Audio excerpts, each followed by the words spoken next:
Señores, tengan ustedes muy buenas noches. Vamos a dar por iniciado la unidad didáctica de metodología de desarrollo de software, turno nocturno. Vamos a comenzar con la semana 5.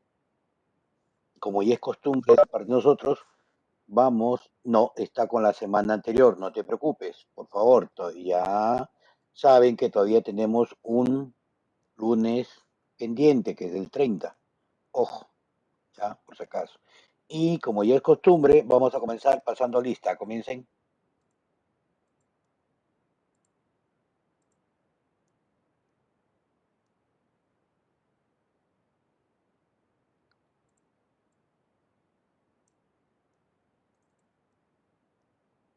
Eder, me había olvidado de ti, oye, Franco. Ya después, ya. Ya, a ver, semana 5. Ya, después. Acabando te escribo. Mucho trabajo, mucho trabajo.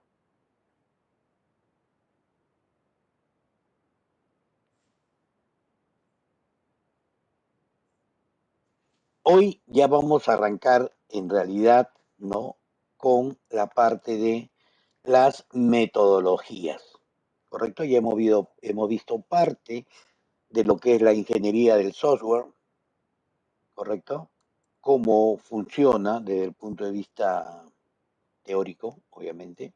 Ahora vamos a ver las metodologías clásicas, ¿no?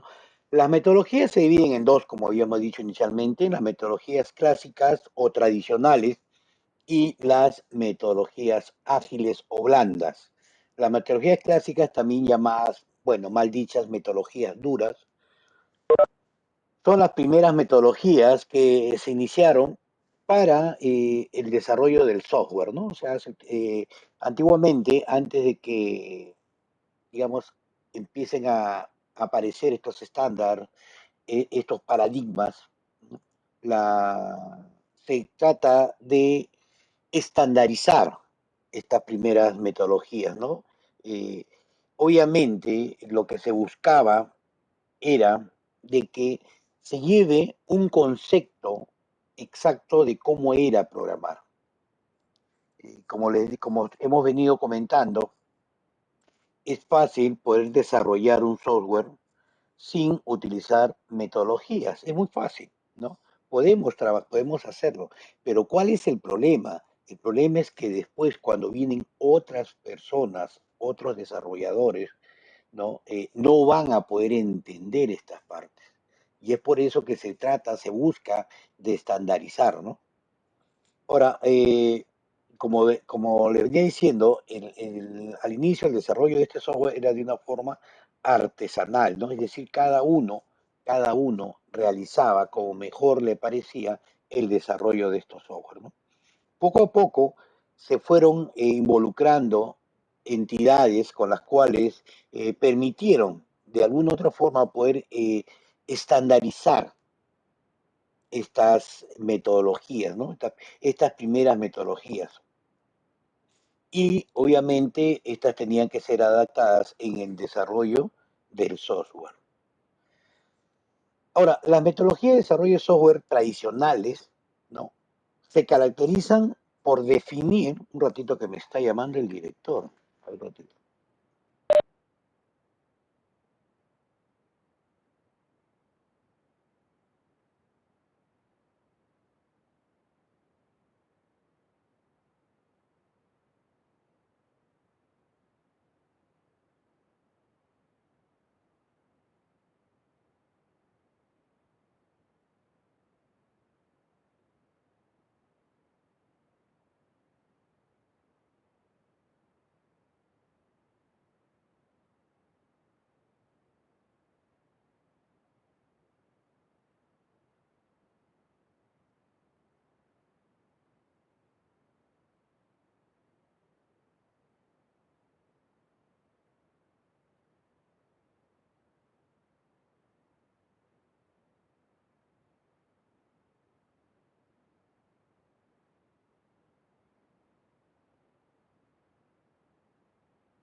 Hola, ¿está activado?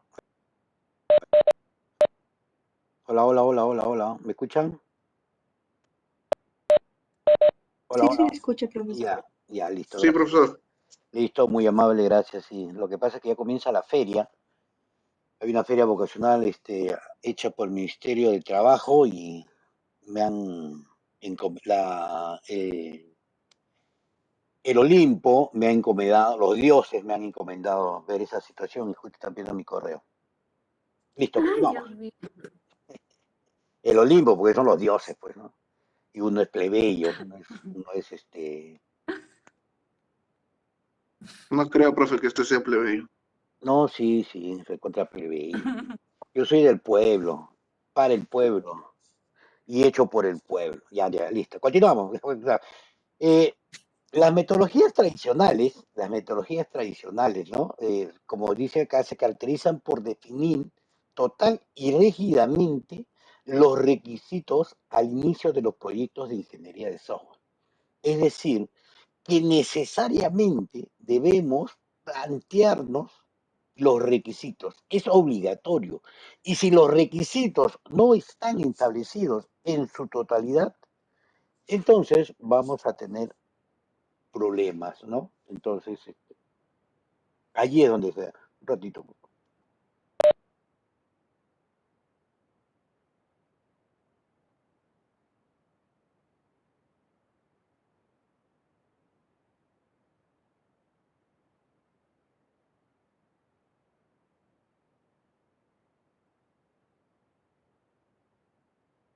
Listo, sí. Entonces, existe una rigidez. No es algo que podemos saltear ni obviar. Necesariamente estamos obligados a desarrollar esta parte obligatoriamente.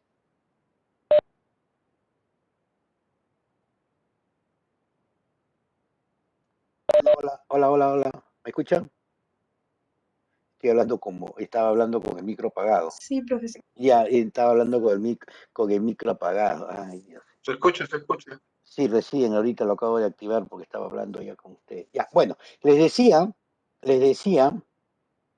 que eh, necesariamente, en esta metodología tradicional, sí o sí se debe realizar los requisitos. Los requisitos de todo el proyecto, ¿correcto? No es decir de una sola parte, no, de todo el proyecto. Es decir, señores, van ustedes a ser contratados para generar, en el caso, digamos, de Concepción, un sistema para mesa de partes, ¿no? Pero mesa de partes no de la Se dirección. burle, profesor. Lo hice, profe. Lo No, hice, no, profe. no, estoy colocando un Su ejemplo ayuda, lo para que hice. ellos Ay, entiendan, Dios ¿no? mío. Es un ejemplo para que ellos Ay, Dios. entiendan, ¿no? ¿Correcto? Entonces, ¿qué es lo que sucede?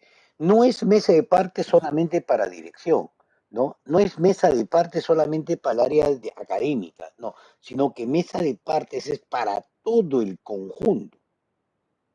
Entonces, los requisitos que nosotros tenemos que levantar no solamente es de un lado, sino de todo el conglomerado de áreas que van a utilizar mesa de partes.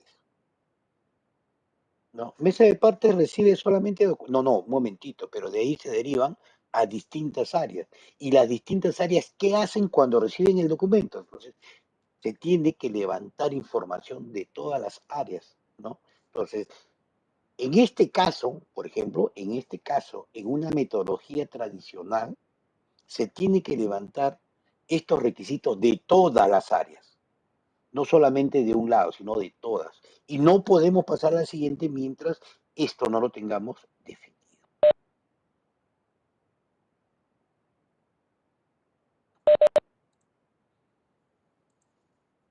¿Qué A ver. ventajas, qué ventajas tiene estas metodologías, ¿no? Bueno, desde el punto de vista didáctico, ¿correcto? Centran su atención en llevar una documentación exhaustiva de todo el proyecto. Es decir, cualquier persona con conocimientos de software o análisis, ¿correcto? ¿Qué es lo que va a suceder? Va a poder entender. ¿Por qué? Porque la documentación va a existir, ¿correcto? La documentación va a existir. Entonces, una de las cosas importantes, o sea, una ventaja de esto es que se va a encontrar documentación. Llevan un plan de proyecto, es decir, se tiene que realizar, se tiene que generar un proyecto en el cual se tiene que detallar todas estas cosas, ¿no?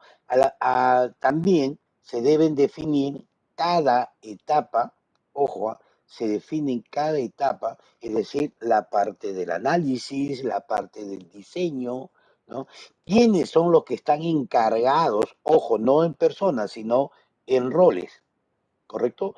Voy a necesitar analistas, voy a necesitar diseñadores, voy a necesitar ingenieros de software o voy a necesitar programadores, ¿no? Y obviamente en cada fase se tiene que evaluar para poder tener conocimiento con respecto a los objetivos planeados. Se está llegando a cabo, ¿no? Se está llevando y llegando, ¿no? Con las metas propuestas, estamos dentro del tiempo. Ahora, funciona bien en proyectos de innovación. ¿Eso qué significa? En un proyecto, cuando es nuevo, o sea, no se conoce, ¿correcto? Es algo nuevo, es muy ventajoso. ¿Por qué? Porque obviamente ustedes van a hacer investigación, requerimiento de todo, porque la idea es entender cómo funciona este proyecto, este nuevo sistema que queremos realizar. Pero, por ejemplo, yo les digo, en mi caso, ¿no? En mi caso, por ejemplo, me dicen, hay que desarrollar un software de facturación, perfecto. Yo ya no necesito hacer un análisis ni un diseño, porque la experiencia ya me permite poder plasmarlo y plantearlo. Me dicen, hay que hacer un sistema contable. Perfecto, también me lo permite, que ya lo he realizado anteriormente, ¿no? Tienes que hacer un sistema académico también porque lo he realizado en alguna oportunidad, ¿no?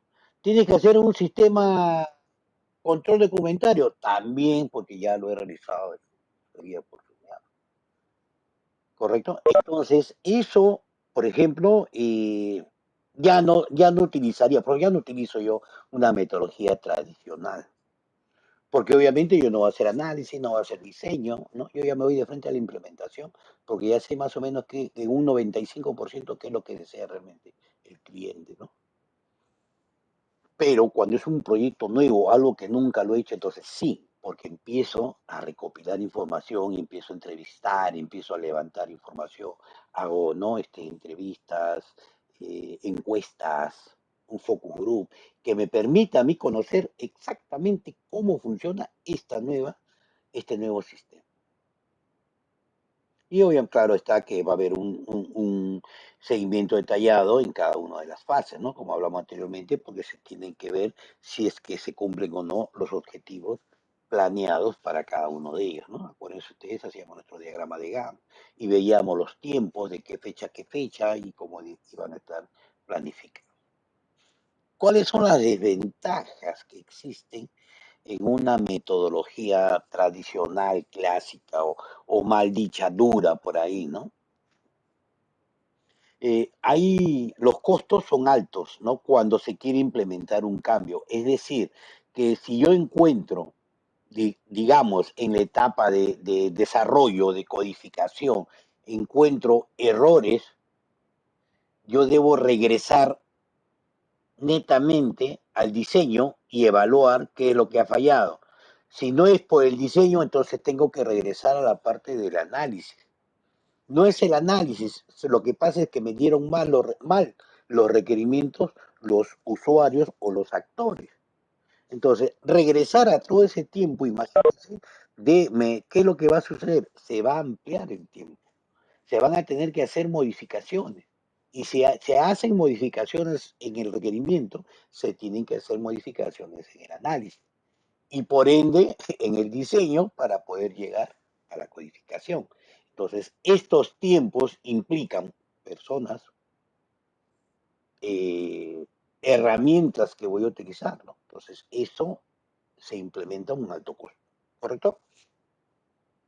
Ahora, todas las etapas se ejecutan una sola vez, ¿correcto? Entonces, estas son inamovibles.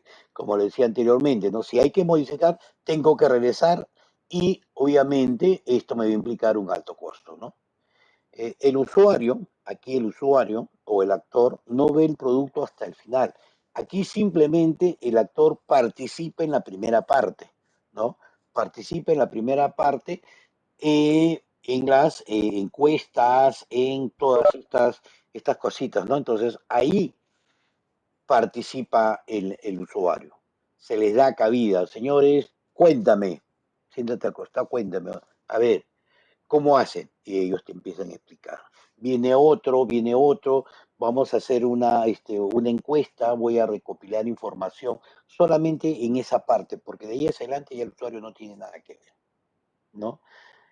La evaluación de riesgos es compleja, obviamente, porque tengo que ver qué tipo de riesgo puede existir en el transcurso de este tiempo, ¿no? De toda la evaluación, en todo el proyecto. Y obviamente, el cliente debe ser capaz de describir y entender a un gran nivel de detalle para poder acordar el alcance del proyecto con él. ¿Qué significa? ¿No? Que en este caso el cliente o el actor, la persona que de alguna u otra manera tiene que darme la información, tiene que tener esa capacidad, ¿no? De poder decirme, esto es lo que yo quiero, de esta forma. ¿Se acuerdan ustedes una imagen, ahorita no lo tengo, pero había una imagen y análisis de un árbol donde aparecía un árbol ¿no? Con un columpio y al final aparecía solamente un cordón con una llanta, ¿correcto? Es igualito. Muchas veces a nosotros nos piden, ¿no? El usuario, el actor en este caso, o el cliente, nos pide algo de gran envergadura y al final lo único que necesitan son 4 o 5 líneas. ¿Correcto? Entonces, eso es uno de los grandes problemas que puede existir, ¿no? Y esto también, yo lo llevo a cotación, ¿no? Esto sucede también, como le dije a sus compañeros, esto también de la mañana, esto también sucede, por ejemplo, con ustedes, ¿no? En el caso de cuando alguien le solicita a ustedes, ¿no? Quiero comprar un determinado equipo de compu. Por ejemplo, ¿no? A mí me dicen, a mí vienen algunos colegas, amigos, me dicen, inclusive hasta familiares, ¿no? Oye, necesito comprarme una laptop. Ah, ya. Y lo primero que le pregunto yo es, ¿para qué lo quieres? ¿Qué vas a hacer con él? ¿Qué uso le vas a dar? ¿No? No, solamente quiero para hacer mi texto, mi hoja de cálculo y entrar a internet y ver un poquito de películas y punto. Nada más. ¿No? ¿Correcto? Como que me dicen, pero ellos vienen y dicen, necesito una laptop, la ultimita, ¿cuál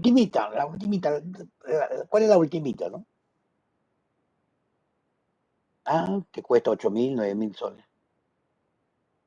¿Para qué lo quieres, no? Y viene, ¿para qué lo para esto? Pucha, es como comprarte un Ferrari para manejarlo en Villa El Salvador, ¿no? Y todavía dentro de tu grupo donde está lleno de rejas, parecen presos. Entonces se dan cuenta. Entonces ahí viene la parte de la sugerencia, ¿no? Ahora dice, sí, yo le vendo porque quiero ganar, ¿no? Pero tampoco es el hecho, ¿no? Porque viene en parte de la ética, ¿no? Entonces, mira, para eso no necesitas tener un avión, vas a comprar un avión. ¿Por qué no te compras una Core i5, una Core i3? Sencillamente para que puedas trabajar. Ahora si me dicen, no, voy a trabajar software de ingeniería, puros CAD, ¿no? De diseño de ingeniería, ¿correcto? No, voy a trabajar datos estadísticos, el GSPS, ¿no? Entonces voy a trabajar otros software de simulación ahí sí necesitas, ¿no? Buena cantidad de memoria, buen procesador, de repente tarjeta de video, si vamos a trabajar por los gráficos de ingeniería, ¿no? Como el AutoCAD, ¿no? Entonces, ahí sí necesitas, ¿correcto? Entonces, es igualito es, ¿no? Igualito sucede cuando eh, vemos la parte del software, ¿no? ¿Qué es lo que realmente deseas? ¿Qué necesitas, ¿no? Entonces, muchas veces el cliente no tiene esa claridad. Y esa es una de las partes de los riesgos, ¿no? Porque tú vas avanzando y de repente dices, no, así no lo quería, yo quería así como tiene mi compañero en esa empresa. Se dan cuenta, entonces ahí es donde produce esta situación. Ahora vamos a ver algunas metodologías, ¿correcto? Que están obviamente diseñados para las metodologías. Es que todo genera gasto, no hay nada que no genere gasto. Así esté bien planificado, tienes que pagar personal, tiempo, software, hardware, ojo, depreciación de equipos, todo es un gasto. Ahora, que estén acostumbrados que lo hagan gratis, bueno, ¿no? Si están dentro de tus horas de trabajo, bacán, si están fuera de, entonces ahí sí hay unos gastos que no corresponden. Listo. Vamos a ver unas cuantas metodologías hoy día, el resto vamos a verlo el día lunes, el siguiente lunes. Hacemos simplemente dos metodologías y de ahí pasan a tomar su examen, semana 6, estamos en las 5. Cascada, ¿no? En ingeniería de software, el desarrollo en cascada es dominado así por la posición de las fases en el que se desarrolla, ¿correcto? Entonces lo vemos, está en bajada, cae, va cayendo de arriba hacia abajo, ¿correcto? Este enfoque metodológico ordena rigurosamente, ojo, ordena rigurosamente las etapas del proceso para desarrollar este software, ¿no? De tal forma que el inicio de cada etapa debe esperar a la finalización de la anterior, por si acaso. Al final de cada etapa, el modelo está diseñado para llevar a cabo una revisión final, ¿ya? Eso sí es importante, que se encarga, digamos, de ver si este proyecto está listo para pasar a la siguiente etapa, a la siguiente fase, pues, ¿no? Bueno, este modelo fue el primero en originarse y a partir de aquí, ¿no? Es la base, digamos, para todos los demás modelos que existen en lo que corresponde al ciclo de vida, ¿no? Más o menos, este modelo, podemos hablar que comenzó por la década del 60, más o menos en el 66, ¿no? Y se terminó de implementar más o menos hasta el 70. Y con este modelo, ya que se ha trabajado y se ha desarrollado cualquier cantidad de software, ¿no? Bueno, uno de los primeros problemas o principales problemas de este modelo, ¿no? Digamos, es que debemos tener las especificaciones, ¿no? O sea, los requisitos iniciales y que estos sean correctos, ¿no? Y obviamente completos, porque ya les dije anteriormente que tiene que ser de todo el proyecto, ¿no? Y de alguna u otra manera ser incidentes con el usuario, así tus requerimientos son de esta forma y tratar de ser incidentes para evitar que más adelante él pueda cambiar, ¿no? Estos requerimientos y ahí es donde vamos a comenzar con los problemas, ¿no? Ahora, los resultados, los resultados no se pueden visualizar hasta cuando, digamos, el proyecto está hecho en su totalidad, ¿no? Es decir, ya están entrando a la fase de prueba, ¿no? Por lo que cualquier error, obviamente, como dije anterior, va a proponer un costo significativo, ¿no? En las pruebas encuentro errores, obviamente tengo que visualizar mi codificación. De repente ha sido mal codificado. Yo no me puedo ir de frente al requerimiento, ¿no? No ha sido codificación está tal y como me la han mandado en el diseño. Se revisa el diseño, no está bien, está de acuerdo al análisis. El análisis no, está bien, está todo de acuerdo al requerimiento. ¿Se dan cuenta? Entonces, estos pasos es lo que hace que de alguna u otra manera generen un alto coste de desarrollo en estos proyectos, ¿no?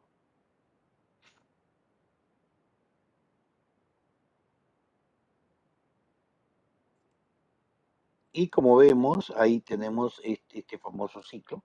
Comenzamos desde la planeación del proyecto, ¿no? Ya saben ustedes que todo proyecto comienza desde algún problema, pues, ¿no? Ahora tenemos la parte de los requerimientos o lo que nosotros le llamamos la ingeniería, ahora se le conoce como ingeniería de requerimientos, ¿no? Porque se utilizan técnicas, métodos para poder obtener y levantar la información, ¿no? Aquí es donde nosotros tenemos que establecer todos los requisitos, ¿no? De aquellos componentes que se va a trabajar en el sistema, ¿no? De ahí viene la parte de análisis, de ahí viene la parte de análisis, a ver cómo era esto, vamos a ver si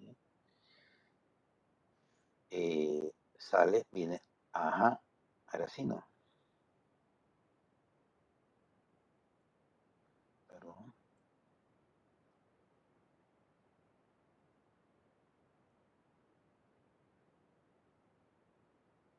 la parte del análisis,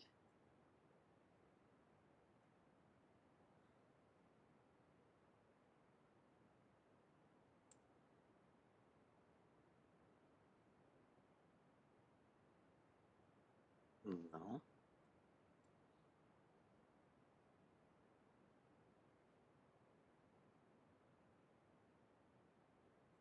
no, listo, bueno, y lo dejo.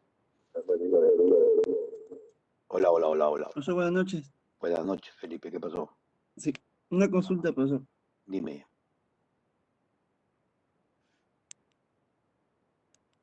¿Me escucha, profesor? Sí, dime, te digo. Ya. Siempre tengo una duda, profesor. ¿Cómo se desarrolla un software?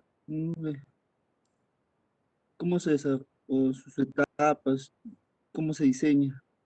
Pero, ¿tú haces esto en el curso de análisis? Sí, profesor. Ya, ahí tienes la primera parte, Análisis y requerimiento. correcto. ¿Has estado en la clase de metodología de desarrollo de software? Perdón, de taller de modelamiento de software. Sí, los diagramas que estamos realizando. Ahí está el diseño, ¿correcto? Estás llevando conmigo taller de Pero la Profe, parte ya, estás llevando conmigo taller de ese taller de modelamiento son los procesos, ¿verdad? Exactamente. Estás llevando conmigo taller de Ok, pero programación. profesor. así, profesor. Entonces, esa es codificación, ¿correcto? Entonces ya te das cuenta cómo vamos, requerimiento, análisis, diseño, codificación. Así se desarrolla el software. ¿Listo? Felipe. Y el resultado final, profesor. Profe, ¿y Y el en resultado final. metodología también hay algo parecido a modelamiento o vamos a ver algún programa con modelamiento? Modelamiento ya lo llevaron. Ya modelamiento no vemos. Sí, sí, ¿No? pero digo, o sea, algo más actualizado. No, el UML es lo que se lleva ahorita en todo momento. Ah, ok. Ya, por si acaso. Acá, por ejemplo, las metodologías ágiles que son modernas también utilizan modelamiento. Lo que pasa es que aquí se está viendo que es demasiado largo, ¿no? Por eso es que le llaman pesadas tradicionales, ¿no? Y la ágil, ya lo vamos a ver más adelante, ustedes se van a dar cuenta, ¿no? Esta es la primera parte, por ejemplo, esta es la parte antigua. Pero esto normalmente se debería realizar cuando son nuevos, ¿correcto? Ustedes en el caso que son nuevos, por ejemplo, se lleva esta partecita. Para todos aquellos que ya tienen experiencia, normalmente ya empiezan a utilizar las metodologías ágiles, ¿no? ¿Por qué? Porque la experiencia ya es un factor principal, ¿no? Y eso lo vamos a ver más adelante. ¿Correcto? Listo. De ahí viene la parte del análisis, y ese se analizan los requisitos, se analizan todo lo que nosotros hemos obtenido, ¿no? Entonces, aquí lo que nosotros, o ustedes en este caso, los analistas, los ingenieros de software, ¿no? Deben comprender cómo funciona este software, ¿correcto? Aquí es donde ustedes deben entender todo en la parte del análisis, para que una vez que tienen esta etapa comprendida, puedan llegar, ¿no? Obviamente puedan llegar ustedes a la etapa, ¿no? De diseño, ¿no? Esta es la parte una de las partes primordiales, entender, conocer. Porque una vez que yo entiendo, sé, ¿no? Entra a la siguiente parte, que es el diseño de software, ¿no? Normalmente podemos hablar de que este diseño lo podemos enfocar en la estructura de datos. Siempre les he dicho y les pedí, ¿no? Les dije si pueden ir avanzando, no sé si a ustedes les he dicho, pero ¿no? Que vayan enviando la estructura de los datos, ¿no? Porque la parte primordial del diseño es la estructura de datos, porque sin los datos yo no puedo crear mis formularios, mis pantallas, mis reportes, porque yo no sé qué información voy a almacenar, ¿no? Entonces, esa es la parte primordial, ¿no? Entonces, genero primero mi estructura de datos, ¿correcto? La arquitectura del software, cómo voy a trabajar, si voy a trabajar en capas, voy a trabajar por este modelo vista controlador, si lo voy a trabajar desde el punto de vista top-down, estructural, ¿no? Entonces, todo eso tengo que ver, ¿no? ¿Cuáles son los detalles procedimentales, la lógica que voy a utilizar, ¿no? Obviamente. Y por último, la interfaz, ¿no? Porque la parte de interfaz es primordial también para que el usuario, de alguna otra manera, pueda conocer y entender cómo va a funcionar su sistema. Una vez hecho todo esto, toda esta representación, porque es una representación gráfica, comienza la etapa de la codificación, ¿no? Entonces, prácticamente, ¿qué es la codificación? Traducir este diseño en lenguaje, en código, en algún lenguaje. Puede ser en Java, puede ser en C#, puede ser en Visual Basic, ¿no? Puede ser en Python, PHP, puede ser en cualquier lenguaje. Imagínense, mírenme, hasta acá, hasta aquí, ¿correcto? No hablamos de ningún lenguaje. Esto es universal. Hasta este diseño, una vez que yo tengo este diseño, lo que hace el programador, el desarrollador, es simplemente leer y traducir. ¿En qué lenguaje? Eso va a depender del desarrollador. Si es especialista en Java, lo hará en Java. Si es especialista en C#, lo hará en C#. Es especialista en Python, lo hará en Python. ¿Correcto? Pero hasta acá, ¿no? Es uno solo. Y aquí, como les digo, simplemente lo que hace es interpretar, traducir. Está en inglés, lo traduzco al español, ¿no? Está en ruso, lo traduzco al español, por ejemplo, ¿no? Es una forma de poder decir, ¿no? De ahí viene la etapa de la prueba. Una vez que ya se ha generado todo el código, ¿correcto? Comienza la etapa de prueba, ¿no? De todo el programa, ¿no? Y ojo, como le dije anteriormente, la prueba se centra en la lógica del software y en todas las funcionalidades externas, ¿no? Y aquí lo que tenemos que hacer es pruebas rigurosas que aseguren bien que lo que va a introducirse deba obtener los resultados que se están requiriendo. ¿Cómo así? A ver, le dije, ¿no? Normalmente ustedes ya lo han visto cuando han estado trabajando con Java, su programa o con C#. Cuando ustedes escriben una sentencia o una instrucción mal, automáticamente aparece una rayita roja. ¿Correcto? Entonces, esa es una compilación online, en línea, en el momento.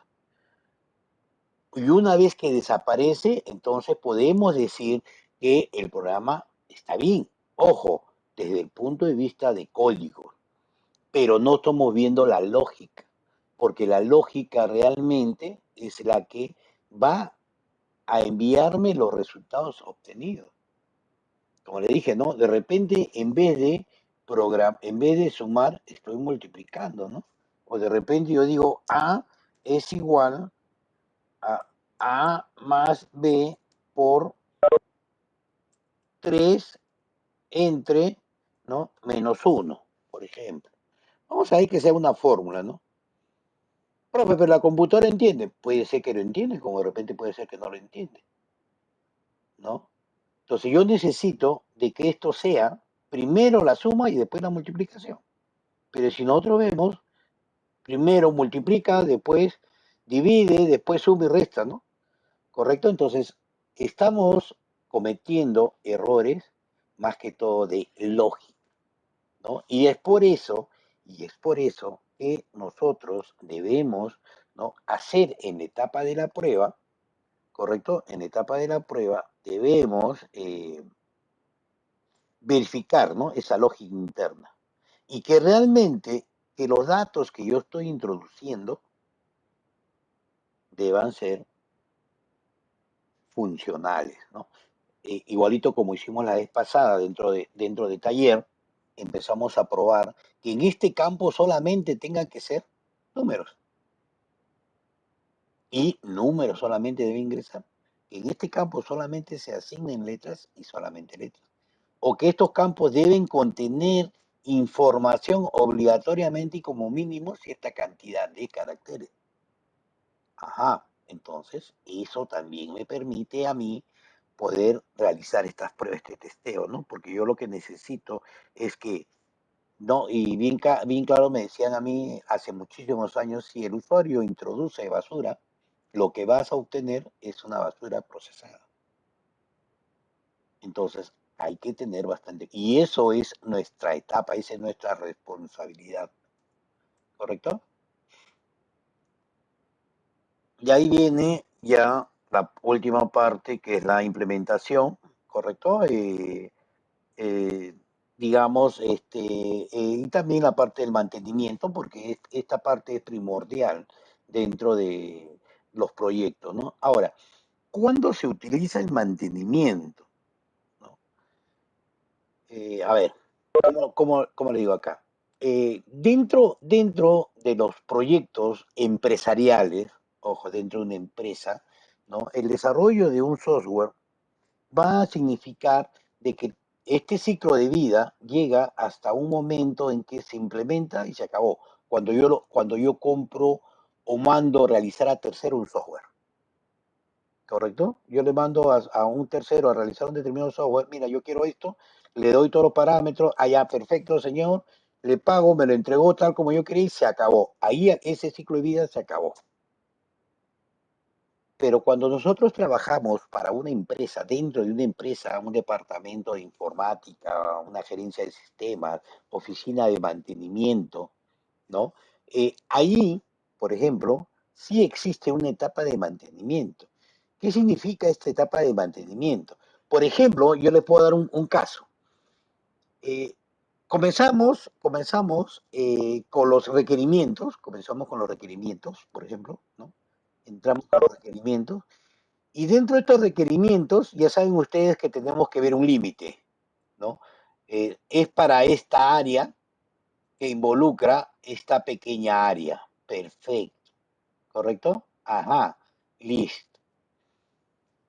Ya estamos, ¿no? Y este es mi límite. Todo esto de acá es mi límite. No puedo tener más, porque no puedo ir más allá del límite. Ya eso lo hemos conversado. Y de repente, dentro de la etapa del análisis, me dice, oye, hay una cosa, ¿por qué no también nos metemos a otro grupo, pero por aquí, ¿no? Por acá. Vamos a suponer con este ejemplo. Entonces, una de las cosas que ustedes pueden decir, mira, ve, esto no está planificado dentro del proyecto. Déjalo, que eso lo estamos hablando cuando trabajan dentro del área, ¿no? Ustedes están en la empresa, son trabajadores de la empresa. Vamos a dejarlo eso pendiente. Y esto de acá entra a esta etapa de mantenimiento. Porque una vez que se ha entregado ya el software, entonces viene una etapa que es mantenimiento. Esta etapa de mantenimiento, ¿qué es lo que puede suceder? Como lo vimos anteriormente, ¿no? Puede ser de que por ahí encontremos alguna falla que no hemos podido controlar, ¿no? Entonces generamos un pequeño parche o algo por el estilo, generamos una nueva versión, o sea, un nuevo release, ¿no? Incrementamos esta cosita de acá que nos pidieron, porque salió después de, entonces se van mejorando, ¿no? La versión 1, la versión 2.1, la versión 2.2, la versión 3, etcétera, etcétera. ¿Correcto? Entonces, esa parte del desarrollo, del mantenimiento también es muy importante dentro de lo que vendría a ser este proyecto, ¿no?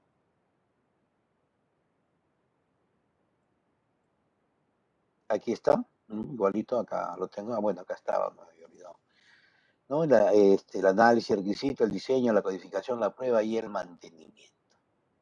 ¿Qué desventajas tiene este proyecto en cascada, ¿no? Bueno, los proyectos reales, ¿no? Raramente siguen el flujo secuencial que propone el modelo, ¿no? Siempre hay iteraciones y se crean problemas en la aplicación del paradigma, lo que vimos antes, ¿no? O sea, realmente hay veces no es tan estricto y lo avanzamos y de ahí tenemos que regresar, ¿no? Bueno, obviamente acá vuelvo a recalcar lo del cliente, ¿no? Para él siempre va a ser difícil poder establecer explícitamente al principio todos los requisitos, ¿correcto? Y siempre va a tener dificultades en acomodar estos nuevos requisitos que puedan salir al comienzo, ¿no? Y otra cosa es de que el cliente debe tener paciencia, ¿no? ¿Por qué? Porque, como le dije anteriormente, el cliente no ve el proyecto hasta el final, ¿no? Cuando ya está finiquitado casi todo, ¿no? ¿Correcto? Y esto es un error importante que normalmente sucede en la mayoría de software, ¿no? En este caso. Otra metodología, el prototipo, ¿no? Un prototipo es una versión preliminar de un sistema de información con fines de demostración o evaluación. El prototipo de requerimiento es la creación de una implementación parcial de un sistema para el propósito explícito de aprender sobre los requerimientos del sistema. Un prototipo es construido de una manera rápida, tal como sea posible. Es decir, el prototipo es un modelo, ¿no? Un modelo a seguir. Digamos, esto está dado para que los usuarios o los clientes o aquella persona que los representa, ¿no? Experimenten y puedan ver cómo funciona este prototipo, ¿no? Ellos pueden visualizar y además pueden hacer una retroalimentación, porque esto me permite a mí poder trabajar con esto, ¿no? O sea, me dice, mira, esto no quiero así y puedes modificarlo, correcto, no hay ningún problema, ¿no? Entonces, estos prototipos, digamos, se acercan un poco más al final. Ojo, aquí no hay nada de lógica, solamente es parte visual. Es como si yo agarrara y le dijera, oye, hazme toda la estructura gráfica de un proyecto. Y ustedes me empiezan a generar un formulario, por ejemplo, para login, un formulario MDI, ¿correcto? Y de ahí un formulario para clientes, un formulario para proveedor, un formulario con todos sus componentes, pero nada más, no codifican nada, simplemente empiezan a diseñar, ¿no? Obviamente que hay un enlace. Cuando yo hago clic en aceptar, sale el menú, si presiono menú a este archivo, a este ítem, automáticamente aparece tal formulario que va a tener estos campos simplemente, ¿no? Entonces, esta parte de prototipo es, digamos, lo que le permite al usuario o al cliente ver cómo se va a presentar el software, ¿no? En esta parte. Y obviamente, si es que ya está aprobado eso, entonces es mucho más fácil, porque ya ese prototipo que tiene, entonces ya se utiliza como parte, digamos, de los requerimientos, ¿no? Como parte de los requerimientos que se puedan utilizar más adelante y también como parte del desarrollo de software, porque lo único que haría el desarrollador es implementar la línea de códigos, ¿no? Ahora, esta parte fue utilizado mucho allá por la década de los 90, ya porque, digamos, cada vez en esos tiempos ya los sistemas eran más complejos y obviamente eran más difícil de poder comprender, ¿no? Entonces, muchos usuarios y clientes encontraban más fácil digamos, este tipo de uso del prototipo. Yo lo quiero más o menos así y se podía realizar, ¿no? Claro que en ese tiempo no estaba el software como lo tenemos ahora, ¿no? ¿Correcto? Normalmente casi siempre era en papel. Había muy pocos herramientas de software como hay ahora en las cuales a mí me permitían poder desarrollar, ¿no? Por si acaso. Ya. Bueno, ventajas, ¿no? ¿Qué ventajas tenía este prototipo, no? Eran útiles cuando los requerimientos son cambiantes. ¿Por qué? Porque obviamente esos requerimientos fácil los llevaba a modificar el formulario y ellos lo podían modificar en el momento, ¿no? Y no tenían ningún tipo de problema. Cuando no se conoce bien la aplicación, entonces también porque nos permite a nosotros poder tener un conocimiento de cómo es lo que el usuario está queriendo que sea su software, ¿no? Cuando el usuario no se quiere comprometer con los requerimientos, también igualito, ¿correcto? Cuando se quiere probar una arquitectura o tecnología, cuando se quiere rapidez en el desarrollo, ¿no? Porque se puede ir avanzando tranquilamente con toda esta interfaz y se puede colocar, ¿no? Al final. Bueno, era usado en el 90, como les digo, ¿no? ¿Qué desventajas?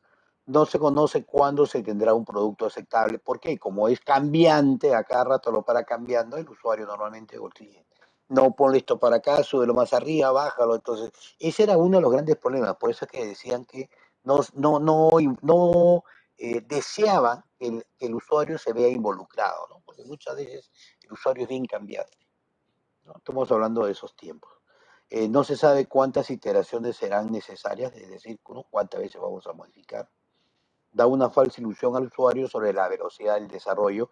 Claro, porque yo presento el prototipo y ellos miran, qué bonito, ya funciona, ¿no? Piensan de que es rapidísimo, ¿no? Y después te están presionando.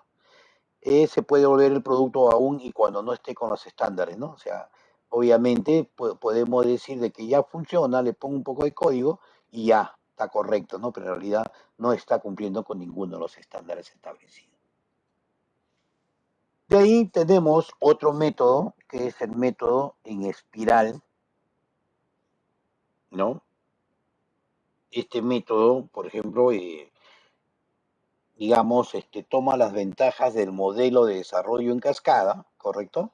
En el primero, y en el de prototipos, pero acá le colocamos o se le añade el concepto de análisis de riesgo. Ojo, es importante, ¿no? Se definen 4 actividades. Lo que es la planificación, en esta parte lo que vemos aquí son los requisitos iniciales y la parte de el análisis, ¿no? Que podemos ver, análisis. Y en el análisis de riesgo, esta sí es importante. O sea, ¿por qué un análisis de riesgo?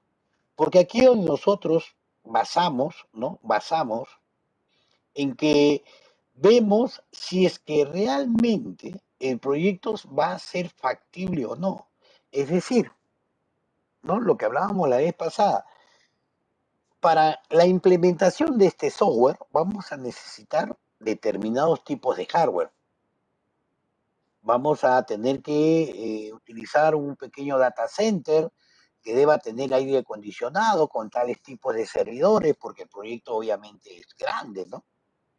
Entonces, no te preocupes, sí, pero en este análisis de riesgo nosotros evaluamos si realmente va a ser posible poder cumplir con estos requisitos. Ahora, otra parte también importante es de que si somos o no capaces de desarrollar el software, porque muchas veces nos piden cosas, ¿no? Que de repente está fuera de nuestros alcances con tecnología que no está en nuestras manos y que no la dominamos completamente. Entonces, una de esas cosas también entra dentro del análisis de riesgo. ¿Tenemos la capacidad de poder desarrollar, digamos, en este tipo de lenguaje? No. Entonces, también existe, ¿no? Pero ya viene después, ¿no? O sea, lamentablemente en este ciclo de espiral es ahí, ¿no? El análisis de riesgo. Y de ahí viene el proceso de ingeniería, que es obviamente la parte donde viene el desarrollo, las pruebas y la segunda y última parte que es la evaluación del cliente, ¿no? Que es lo que normalmente, si está el módulo o el prototipo, ¿no? El cliente va a evaluar y va a decir si es correcto. Entonces pasamos a la segunda fase y así comenzamos a hacer un loop hasta acabar todo el proyecto, ¿no? Entonces, esto es lo que realmente se trabajaba hace 8.000 años, ¿no? ¿Correcto? Ya no se utiliza.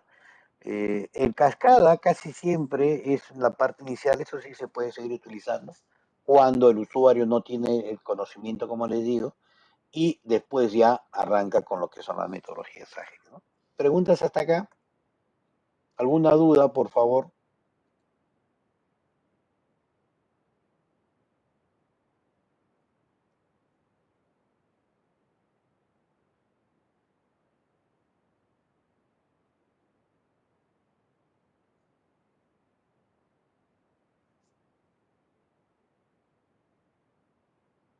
¿Preguntas?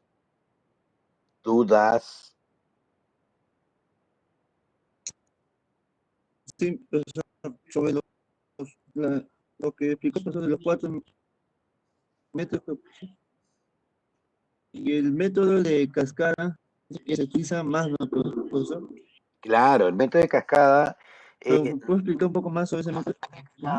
¿Cuál método de cascada? ¿Me puede explicar? Sí, No te, escríbelo porque no te escucho bien. Te escucho muy entrecortado.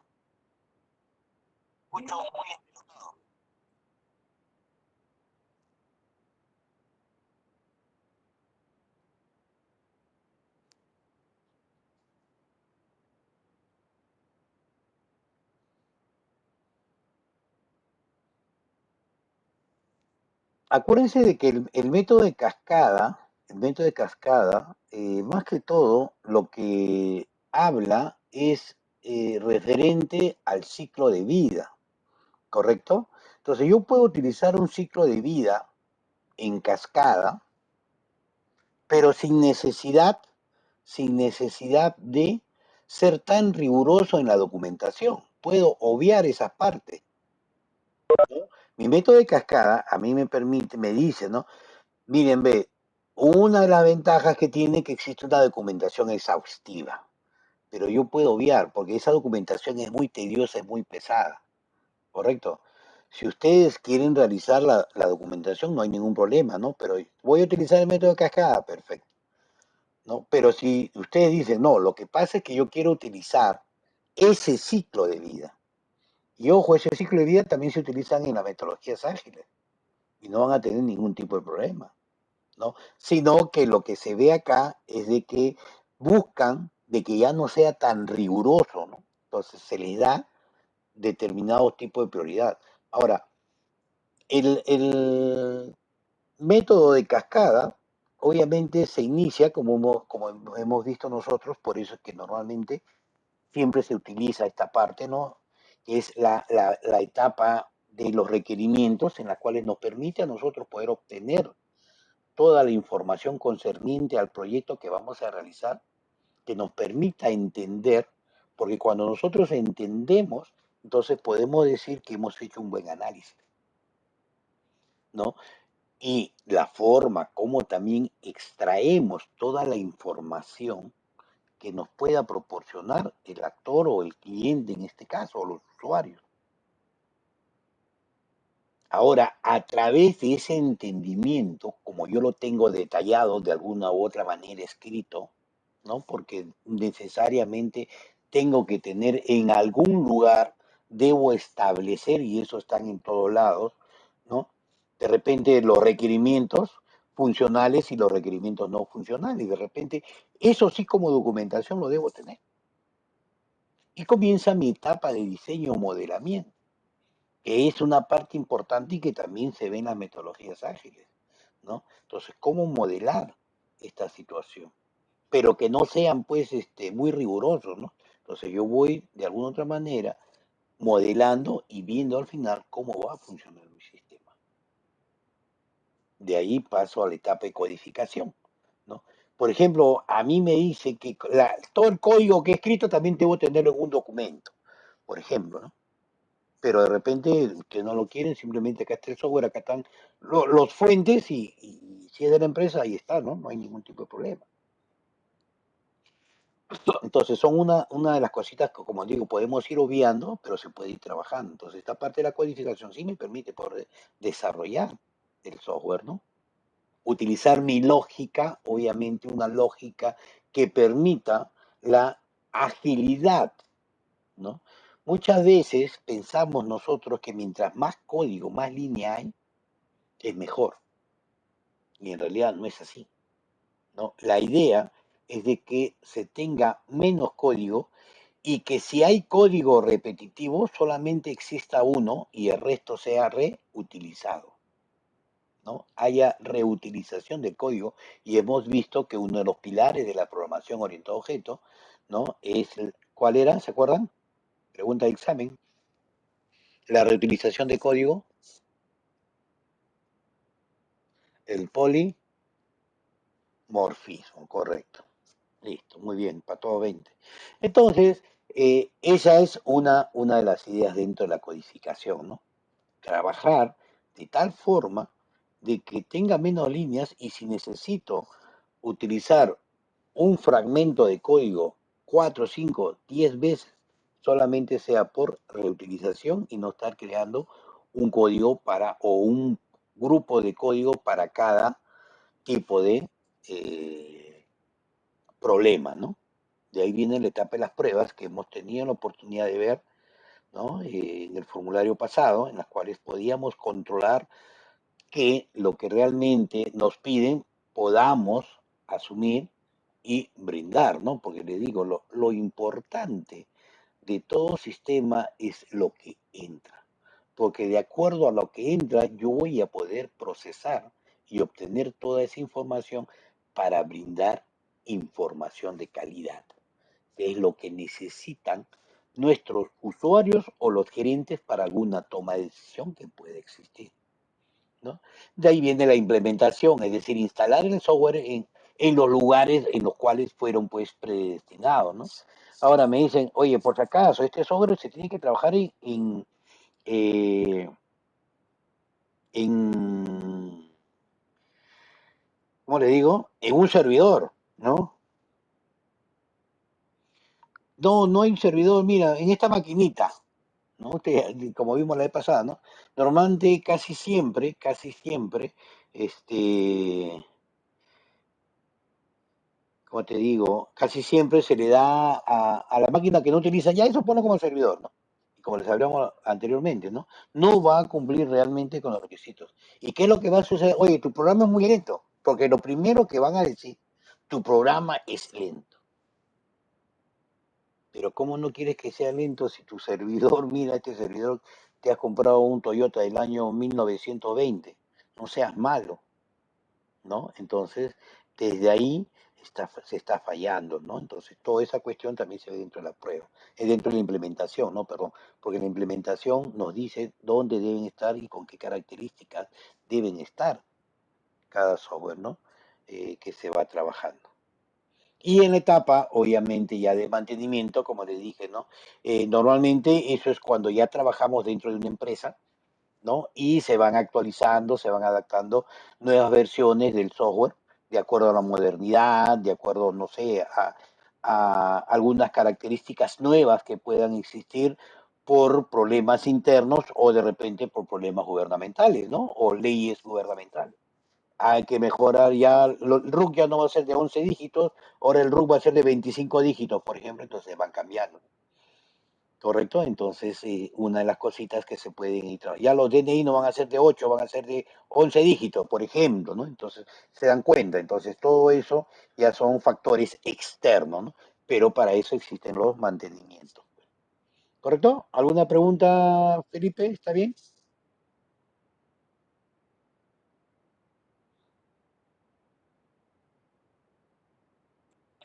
Sí, profesor. Sí, gracias. Listo. ¿Alguien más, por favor?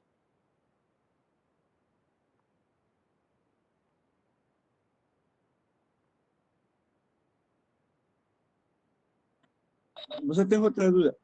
Sí, dime.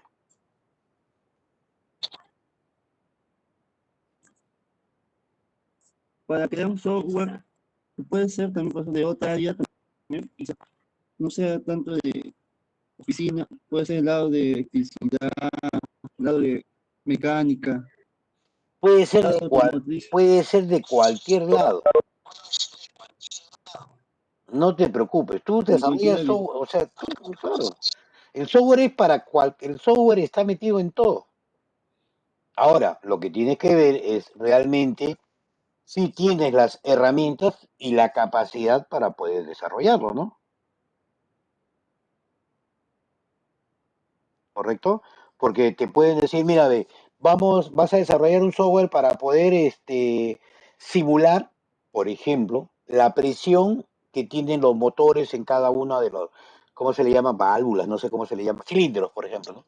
Entonces eso lo tienes que conectar a un equipo Ajá. que es electrónico y todas esas cuestiones, ¿no? Si no lo conozco, fatales, pues. ¿Me entiendes? O sea, obviamente implica muchos factores, ¿no? Y casi siempre se orienta a todo lo que es comercial, ¿no? De que lo realizas, puedes realizarlo, no hay ningún problema. Pueden hacer software para medicina, también para hacer control cardíaco de las personas, con electrodos y que tengan sensores que se encarguen de recopilar todos esos datos a través de los pulsos que puede haber en el corazón, en la presión y todas esas cosas. O sea, de que hay, ¿no? No hay ningún problema. Pero como le digo, ¿no? O sea, ahí se van a utilizar equipos electrónicos y debemos tener conocimiento con respecto a todas esas cosas.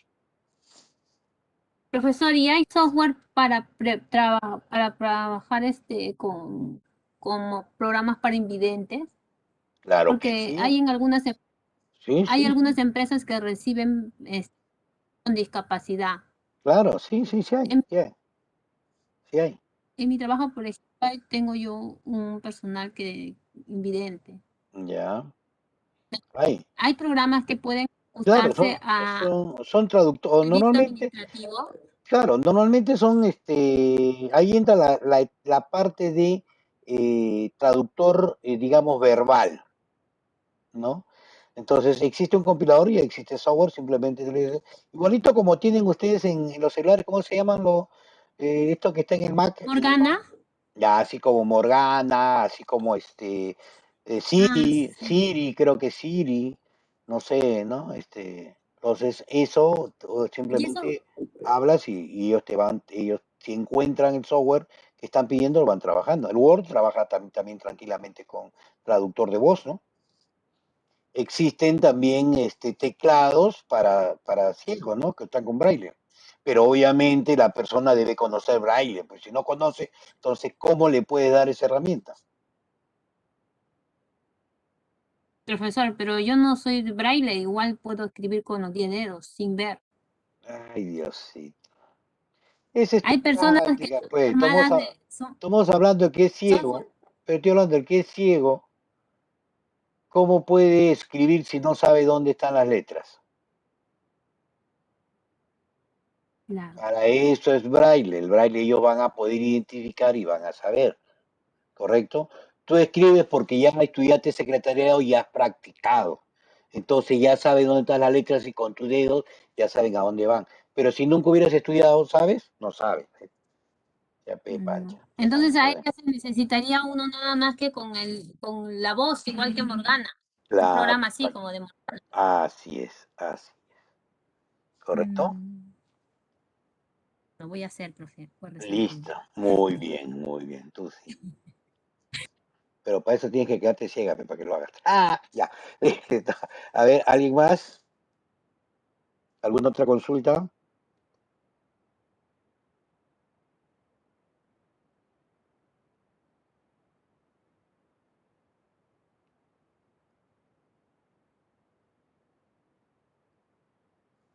Listo, señores. Entonces,